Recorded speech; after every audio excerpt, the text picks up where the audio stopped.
Our first exercise that we're going to do is getting to some of those deep money scripts. So we're going to just do a little inventory right here. And we're going to begin, and we've done this a little bit before, but we need to repeat these kind of things to really get into those Mhm. roots.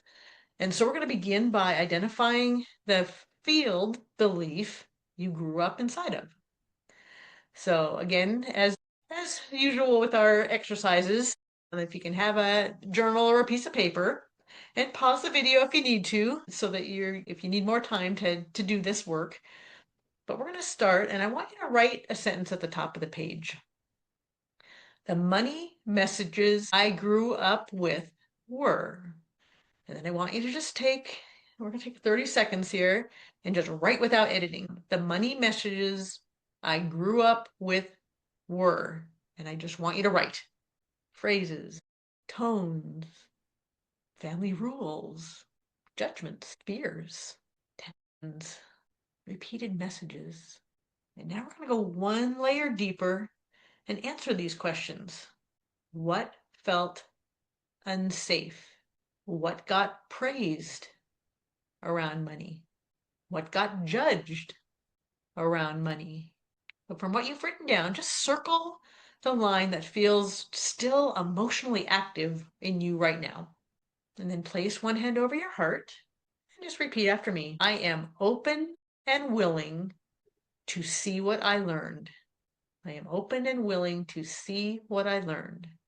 I am open and willing to see what I carried. I'm open and willing to see what I carried. And I am open and willing to see what I can change now.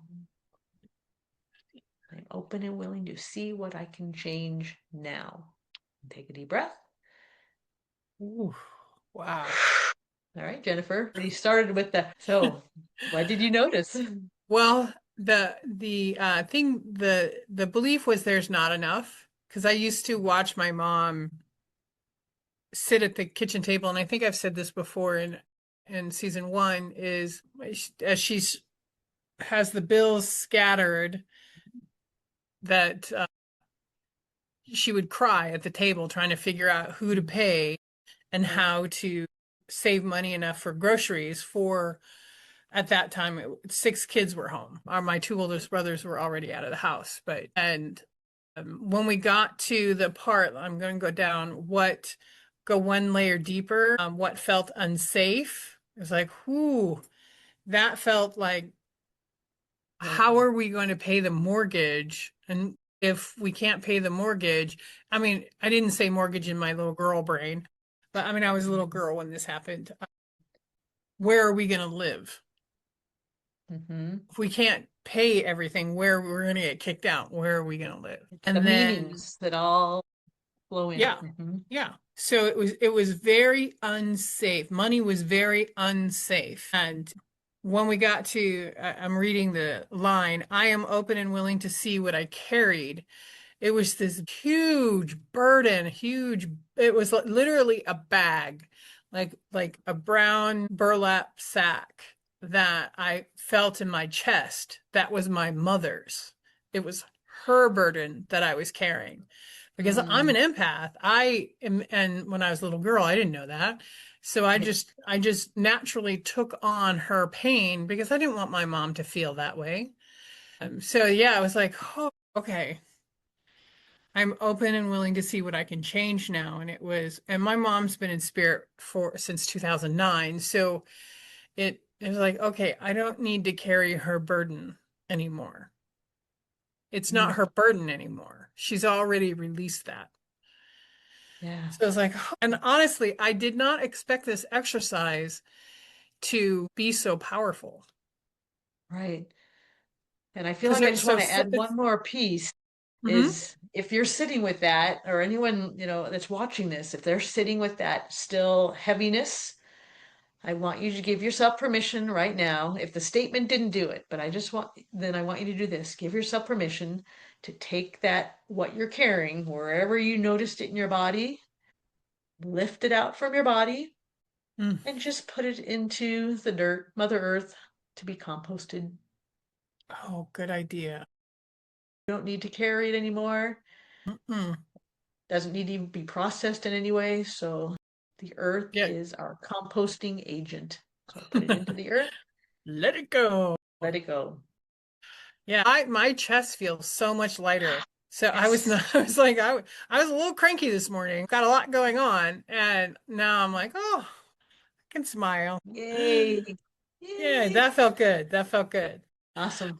Continuing on, one reason beliefs are so powerful is that they do not arrive as opinions.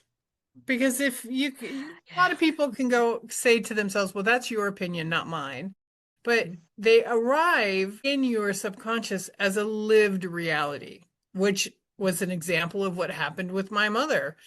I Mhm. lived that reality of taking on her burden.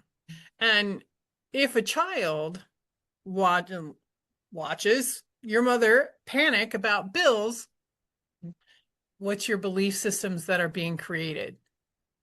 Associated, one of the ways is being associated with fear.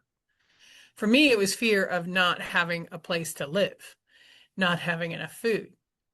So if a child watches adults become controlling around money, money can become linked with power, intention. If asking for something creates shame, yeah, we were told never to ask for anything. Then wanting more may feel dangerous. Yeah. Asking for more, that was a big no-no. That's why some of the beliefs can feel deeper than just simple thoughts. Some of the thoughts that you're saying about money, I can let that go. That's not true.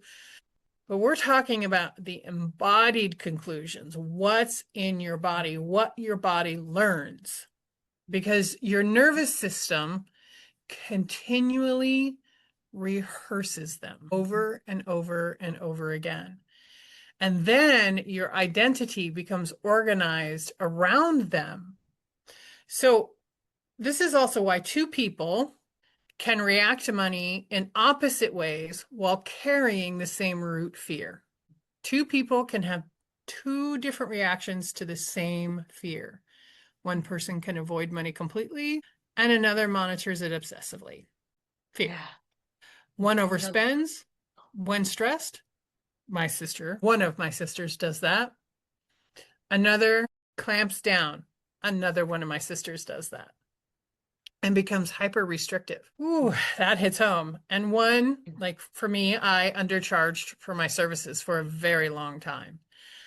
And another tends to overwork. All of that can be true within the same family system.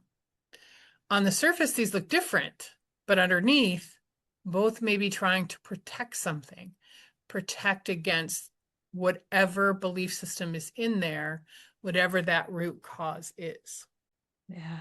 Like that matters because people judge the Mm-hmm. behavior without understanding the function of the behavior. If you don't understand what the pattern is protecting, you're more likely to shame yourself instead of healing yourself. A skeptic might say, oh, isn't that just making excuses? No, it's an explanation. It's not an excuse.